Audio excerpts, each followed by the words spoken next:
গুলি করে করে লাশ নামানো হয়েছে স্যার, কিন্তু এমনি করলে মর একটা আহত হয় একটাই যায় স্যার, বাকিটি যায় না। এটা হলো স্যার সবচেয়ে বড় আতঙ্কের এবং মানে দুশ্চিন্তা। বৈষম্য বিরোধী ছাত্র আন্দোলন ঠেকাতে এবং নস্যাৎ করতে রাজধানীর একটি থানার পুলিশ কর্মকর্তা কিভাবে মিছিলের ভিতরে গুলি চালায় এবং ছাত্র জনতার কি ভাবমূর্তি দেখা যায় সে বিষয়ে বিশদভাবে বর্ণনা করছে তৎকালীন সাবেক স্বরাষ্ট্রমন্ত্রী আসাদুজ্জামান খান কামালকে। তো পুলিশ বলতেছে যে একটাকে গুলি করি একটাই মরো একটাই যায়, আর আশেপাশে যারা থাকে ওরা যায় না আর সরে না। গুলি করে করে লাশ নামানো হয়েছে স্যার, কিন্তু এমনি করলে মর একটা আহত হয় একটাই যায় স্যার, বাকিটি যায় না। এটা হলো স্যার সবচেয়ে বড় আতঙ্কের এবং মানে দুশ্চিন্তার বিষয়। নামাইছে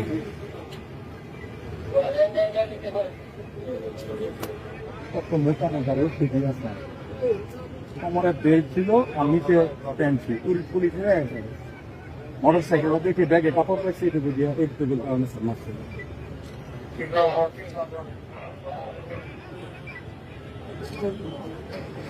এই মুহূর্তে যখন 16 তারিখ করার সময় আছে, প্রথমে ধরে বলে যেতে সুস্থ হয়েছিল।